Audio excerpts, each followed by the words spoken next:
Comme si l'Arménie n'était pas le même sujet que celui qui nous occupe et nous préoccupe, voire nous obsède aujourd'hui, c'est-à-dire le combat contre l'islamisme, dont notre ministre de l'Intérieur, dont le président de la République, dont le Premier ministre déclare qu'il est primordial. J'ai passé plusieurs jours en Arménie et dans la région qu'on appelle l'Artsakh pour les Arméniens, le Haut-Karabakh pour les Azéris, qui est une région qui est donc au sud du Caucase, entre l'Iran, la Turquie, la Géorgie et la mer Caspienne. Lorsque l'URSS a explosé, eh bien, cette région a demandé son rattachement à l'Arménie, les Azéris n'ont pas voulu, une guerre a été enclenchée, les Arméniens ont gagné. Et cet automne, l'armée azérie, soutenue, voire commandée par des Turcs, par l'armée turque, la deuxième armée de l'OTAN, et des mercenaires djihadistes venant de Syrie, via la Turquie d'ailleurs, par la volonté d'Erdogan, ont décidé d'attaquer, de récupérer cette région. Ce sont du côté arménien des tranchées.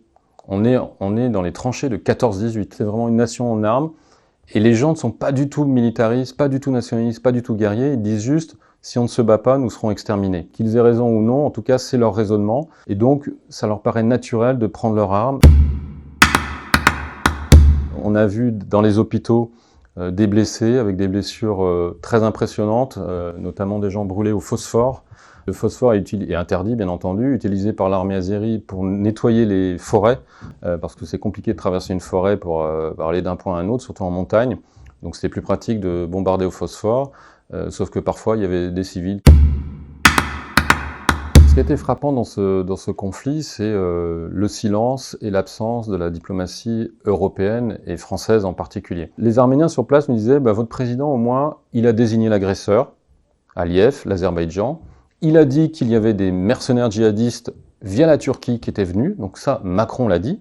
Sauf que votre ministre des Affaires étrangères, M. Le Drian, lui a dit « Oh là là, la France est neutre dans ce conflit. C'est trop conflit, c'est l'Orient compliqué. Il y a un agresseur, un agressé, mais les séparatistes arméniens, on déclare une indépendance d'un État qui n'a pas lieu d'être. Donc c'est pas notre problème. On n'a pas à prendre parti. D'ailleurs, on va livrer de l'aide humanitaire et aux uns et aux autres. C'est pour moi honteux d'estimer qu'on accorde une aide humanitaire d'un côté à un pays qui utilise des mercenaires djihadistes. À ma connaissance, ce sont nos ennemis, y compris en France. Et de l'autre côté, notamment, des civils, des femmes, des enfants. Est-ce que vous avez vu des groupes parlementaires s'offusquer? Est-ce que vous avez une résolution à l'Assemblée nationale ou au Sénat condamnant l'agression azérie, condamnant l'utilisation de mercenaires djihadistes venant de Syrie, qu'on a combattu, que des soldats français ont combattu et combattent aujourd'hui au Mali, dont nous subissons les assauts avec le terrorisme en France? Rien du tout. Comme si l'Arménie n'était pas le même sujet que celui qui nous occupe et nous préoccupe, voire nous obsède aujourd'hui, c'est-à-dire le combat contre l'islamisme.